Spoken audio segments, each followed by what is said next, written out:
All right, baby boys, baby girls, time for my first official real video where I give a story.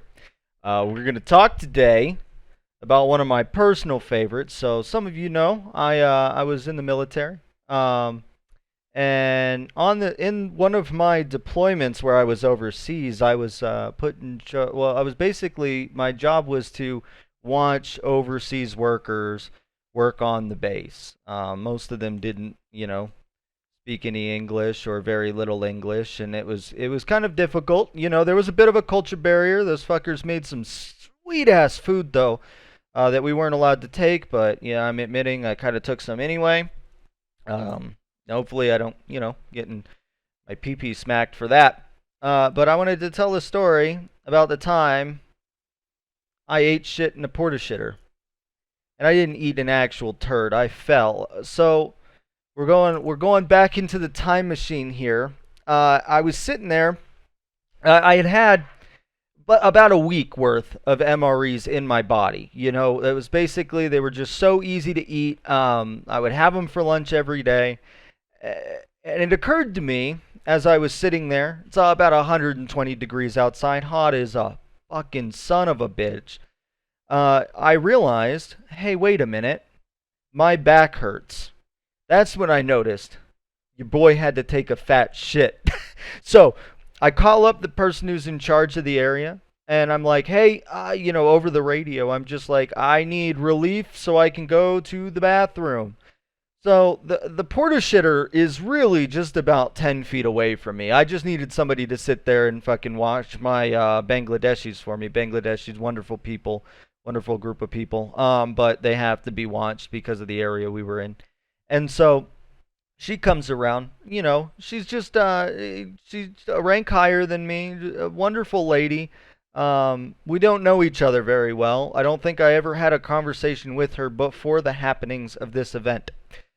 So I went in to go take my Tiggle Bookie and opened up the doors, and I'm sitting in there. And if anybody has ever been overseas and been in a porta potty, or at least if you've ever worked, let's say in Arizona or Vegas, and you've been in a porta potty, I'm sure it's a pretty similar experience. But then you also have to mix in the smell of mothballs because they love that shit over there.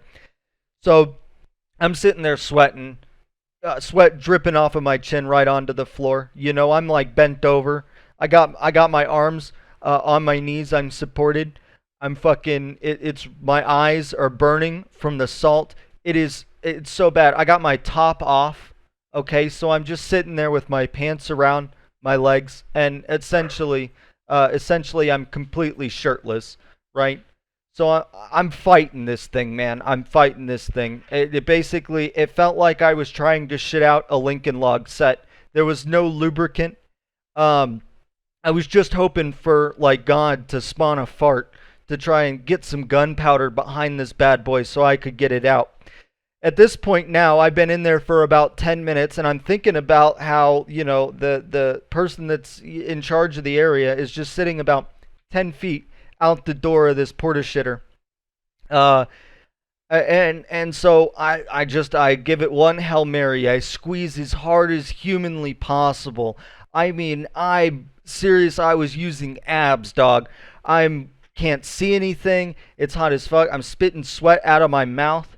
And then finally, with the power of 1,000 suns, I had this turd probably about the size of, a quarter, but, as a sphere, fire out like a goddamn musket ball straight into uh, the toilet. Now, this isn't just your traditional porta shitter. This thing actually is a porta potty that had a toilet fitted into it, and it had its own central plumbing system.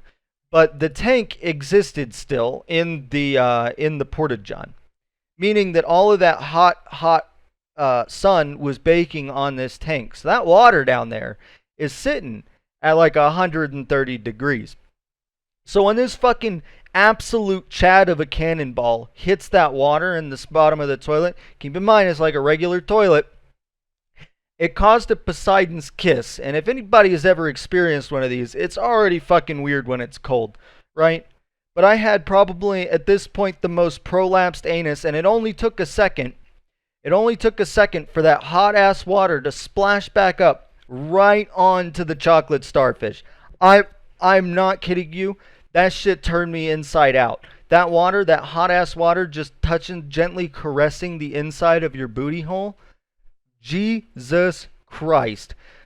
So, I cringed. Oh, who wouldn't fucking cringe in a situation like that? I lifted my legs up off the ground. I'm sit straight up. My legs come up off the ground, and see, this is where I made the fatal miscalculation, boys. Okay, what happens when it's hot as fuck? You sweat. Where do you sweat? Your ass cheeks. All right, and it's a porcelain toilet seat. And I didn't realize it, and this is where the miscalculation happened. There was just a little, maybe I would say like an 8% grade of the toilet facing downwards that you just don't realize when you're sitting there fighting for your life on top of it. So now my legs are up off the ground. My asshole is covered in warm, gross desert water. And I essentially hydroplaned. My ass hydroplaned off of the porcelain, and I come up, I mean, booty cheeks first, like a goddamn rocket, straight boom into the front door of the goddamn the porta-john. And so I'm on the ground on my back. I'm really just glad the integrity of the door was able to hold up with such force as this beautiful set of cheeks that I have on my rear end. But I know that she heard it. I know that she heard it. I let off a little fucking scream. I was like, ah, like you would typically do if you were going ass cheeks first into a door. And yeah, the whole meat and taters and ass cheeks being wet from sweat now on the bottom of a porta-john covered in that desert sand. I couldn't stop thinking about it. And good for me, because when I walked out, I didn't finish my poop. That shit receded back into my body for post redigestion, I guess, because I ended up not taking that bad of a shit later on. But I put on my pants. I cleaned up my ass cheeks as best as I possibly could. I'm worried now about a disease. I think anybody should be worried about a disease in such a situation. And I go out there. My face is red, and I just tap on her door. She rolls down the window, and I'm like, "Thanks for watching the post." And she's like, "Yeah." And she does this little nod and then drives off. And I to this day, I have no idea why she didn't feel like she needed to tell me that she heard that. Perhaps it's like when you piss your pants in front of someone. And when you piss your pants, nobody wants to tell you, like, hey man, you pissed yourself, because like you know you pissed yourself. And it's like, I know I fell, and I know that she heard it, and maybe that was the end of it.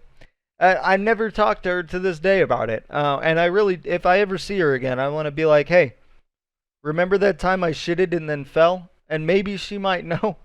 Maybe she won't. But either way, that concludes, I just wanted to tell you a little funny story for this first video back.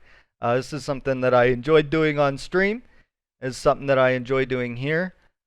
Yeah, so that's basically it. If you like this format of videos, just fucking, stick around. If you're new here, just like and subscribe. That'd be super fucking cool to start seeing those numbers go back up after being dormant for a couple months. It's good to be back. It's good to be back. It's good that my brain is allowing me to have conversations like this after getting McSchwacked. So yeah, if you guys want to continue seeing stuff like this, let me know. If you don't, then I might just disappear forever. But it's been good, and I'll see you in the next one.